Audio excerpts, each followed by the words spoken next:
السلام عليكم ورحمة الله وبركاته. ازيكم يا جماعة؟ عاملين ايه؟ ان شاء الله تكونوا بخير. النهاردة مع بعض ان شاء الله في فيديو جديد. طبعا هبدأ الاول بالصلاة على النبي عليه الصلاة والسلام، وهنبدأ ان اوريكم الاكل اللي انا بقيت اكله بس للطيور بتاعتي. ما بقيتش اكلهم اي حاجة تانية من بعد ما تعبوا كده شوية وتغيرات الجو كده، فقلت اظبطهم بان انا اكلهم علف واكلهم دشيشة متوسطة، يعني شويه كده لحد ما بس يشدوا حيلهم يبقوا كويسين معايا ومناعتهم قويه، وبعد كده ابدا اديهم بقى من اكل البيت واديهم حاجات تانية مع الاكل. فهنا هتبصوا ان انا هتلاقوني جايبه دشيشه انا بوريها لكم من مكان تاني انا عرفته، يعني غير كنت الاول بجيب الدشيشه بحس ان فيها زي بودره، فحد قال لي ان هي ممكن تبقى محطوط عليها بودره بلاط او يعني مغشوشه، لكن دي انا شايفاها زي ما انا بوريها لكم كده. بصوا صفرة ازاي، والحبيبات بتاعت الذره يعني مطحونه مكسوره قدامي، فباينه ان هي معلاش اي حاجه مخلوطه. وهنا بالنسبه للعلف انا دوت علف وسط برضو 23%، ولكنه علف وسط. لسه ما نزلتش من البروتين بتاعي، يعني ما جبتش العلف اللي اقل بروتين، انا بستعمل لحد دلوقتي 23%. وهنا رده، وطبعا انا الحاجات دي حاطه عليها كركم وحاطه عليها حبه البركه. وزي ما انتم شايفين انا بعمل حبه حلوين كده عشان اكل بيهم الطيور بتاعتي كلها، بدل ما كل شويه اجيب واخلط كده، فانا عامله حبه حلوين كده عشان اكل بيهم الطيور كلها بتاعتي زي ما انتم شايفين كده. وطبعا في اضافات تانية بحطها. انا طبعا الحته دي انا ما صورتهاش، بس انا دي بشرت البصل على طول قدام الطيور وانا باكلهم، يعني بشرت البصل على طول، ما حطيتوش واستنيت شويه وطلعته، لا وقبل ما احط لهم الاكل على طول بشرت كام بصلايه وحطيتهم على العلف وعلى الحاجات ديت، بتزود المناعه. لو في برد او في اسهالات او اي حاجه.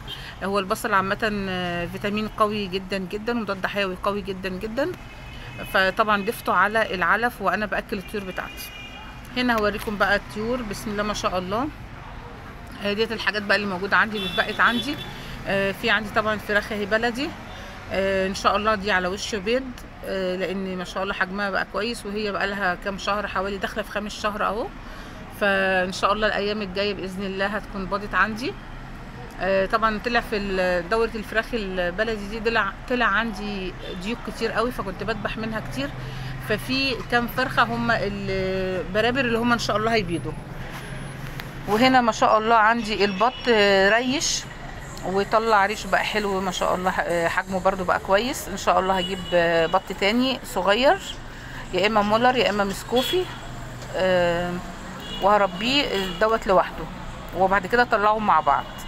فهنا زي ما انتم شايفين عندي الفراخ البلدي بسم الله ما شاء الله، يعني حجمها بقى كويس. هنا طلع بحط لهم الاكل. عايزه اقول لكم ان الطيور دي شكلها وهي في العصر، بصوا بقى هتلاقوا الطيور نايمه في العشه. طبعا كان الجو حلو قوي، الشمس بدات تغيب والطيور والارض ما بقتش سخنه قوي، والعشه اصلا ما بقتش سخنه. هتلاقوا ان العشه بقت رطبه كده وحلوه، فهتلاقيهم نايمين واخدين راحتهم قوي في العشه ونايمين بره. طبعا حطيت لهم الاكل اللي انا وريته لكم في اول الفيديو. وهنا بقى هم كلوا وشربوا وقاعدين بقى كده في العشه. برضو نفس الحال في الفراخ البيضاء اللي كانت عندي، طلعتها فوق في عشه وفي مكان واسع، فزي ما انتم شايفين كلهم اكلوا وزي ما انتم شايفين كده. خلاص بقى هم الجو حلو، وهم خلاص بقى زي وقت العصر كده اما الانسان بيحب ان هو يريح، فبصوا تلاقوا ان هم خلاص كلوا وشربوا والاكل قدامهم، حتى مش مقربين على الاكل. دولت اللي قدامكم دولت الفراخ البيضة اللي كانت عندي، انا طلعتها في عش اوسع لان طبعا اللي عندي كانت صغيرة عليهم، فطلعتهم في مكان تاني اوسع، عشان طبعا انتوا عارفين المكان الواسع بيخليهم يكبروا، بيخليهم ان هم يسحبوا من العلف كتير وياكلوا كويس، ما يحصل لهمش نهجان، ما يبقاش فيهم اي مرض. فالمكان الواسع بيبقى حلو انه بيجروا فيه وبيلعبوا فيه، فبالتالي بيجوا فبالتالي بيسحبوا علف اكتر.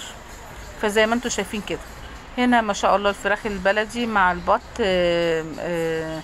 في العشه اهوت مريح وواكل وشارب، والعشه بتاعته نضيفه ما شاء الله زي الفل، والدنيا مظبوطه معاهم يعني. طبعا انا اكلت الطيور بتاعتي كلها، دلوقتي بقيت اعمل لهم كلهم اكل واحد، اللي هو علف دشيشه كركم قرفه حبه البركه. بقطع لهم بصل او عشان طبعا الكتاكيت الصغيره بضطر ان انا ابشر البصل والخبطه على الاكل. قبل كده، قبل ما بحط لهم الوجبه دي بالذات الفراخ البلدي، لو عندي بواقي اكل بحطها الاول، وبعد كده بحط لهم الوجبه التانية اللي هي بقى العلف والحاجات ديت. لكن الفراخ البيضة اللي عندي طبعا انا لازم اكلها حاجات ناشفه، مش هاكلها حاجات مثلا عيش مبلول او اكل فيه سوائل كتير،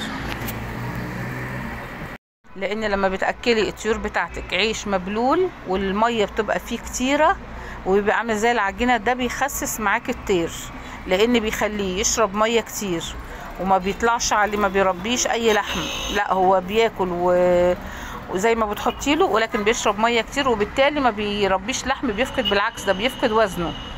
فهنا زي ما انا بوريكم، بصوا البط ما شاء الله ريش، هو بدأ يريش، يعني ممكن ان شاء الله اسبوعين 3 وبص الاقيه بقى بط حلو، يعني كله مريش، ما فيهوش اي اجزاء مش مريشه كده. وزي ما انا بوريكم اهوت، طبعا لو الاكل قدامهم هم مش بياكلوا، لان هم اكلوا خلاص وفضوا اللي قدامهم. وديت الفراخ البيضه اللي هي ان شاء الله على وش، الفراخ البلدي اللي هي ان شاء الله على وش بيض باذن الله. فهي دي بس اللي انا باكلها مع الاكل بتاعها عيش، لكن بقيه الطيور التانية هي والبط، لكن بقيه الطيور التانية باكلها اللي هي الاكل اللي هو الناشف. ولو حبيت اكلهم عيش دلوقتي بقيت ان انا انشفه واكسره. هنا بقى عندنا دوت كوك احنا حابسينه في العشه، علشان انا بخاف منه وبيطلع بقى ممكن الطيور تطير مني على السطوح بسببه يعني، فربنا يهديه بقى لان انا بخاف منه جدا. وهنا دوت بوريكم الفراخ البيضة اللي هي الدورة اللي قبل دي. طبعا انا ذبحت منها كتير، ما فاضلش غير اللي هم ال3 دولت. ما شاء الله دورة الفراخ البيضة اللي انا ذبحت منها دي كانت الاوزان فيها حلوة قوي، وزي ما انتم شايفين كده ما شاء الله 2.5 3 الا ربع، يعني الاوزان بتاعتها معقولة. وان شاء الله الدورة الجديدة باذن الله اللي هي اللي عندي اللي لسه مطلعاهم دولت ان شاء الله هيبقوا كويسين، وبرضه هيبقى اوزانهم ان شاء الله كويسه. يعني هي ان شاء الله النوع بتاعهم حلو قوي. واهم حاجه وانت بتجيبي الطيور بتاعتك ان انت تختاري المكتب اللي تجيبي منه يكون كويس جدا ومضمون، ويكون النوع اللي هو بيقولك عليه انه مثلا الفراخ البيضاء قب، هي فعلا قب. الفراخ مثلا اللي هي نوعها كذا، او الطيور اللي هي نوعها كذا فعلا بيبقى نوعها كذا. ما يغشكيش في حته الانواع بتاع الطيور اللي انت بتجيبيها. وغير كده بيبقى تبقى كويسه، يعني طالعه بطريقه صحيه وطريقه كويسه، فده بيخليها ترمي معاكي لحم، وبيخليها ان هي بتعيش ما بيموتش منها حاجه. وزي ما انتم شايفين عندي بسم الله ما شاء الله الفراخ البيضه اللي هي الدوره اللي انا لسه جايباها ديت، ما شاء الله دولت عمرهم حوالي 11 يوم او 12 يوم، يعني ما يزيدوش عن كده. احجامهم حلوه قوي، وطبعا العشه عندي ضاقت عليهم فحطيتهم في عشه اكبر شويه. اهم حاجه انك تاكلي كويس، اهم حاجه انك تنضفي كويس، وقبل كل دوت ان انت تكوني جايباهم من مكان يكون مضمون ومكان يكون كويس. طبعا هنا بوريكم الحاجه اللي عندي، وان شاء الله هجيب دوره جديده باذن الله. مش عارفه لسه هجيب فراخ بيضه او هجيب ساسو، مش عارفه لسه. ان شاء الله تابعوني، وان شاء الله مع بعض نطلعوا مع بعض باذن الله.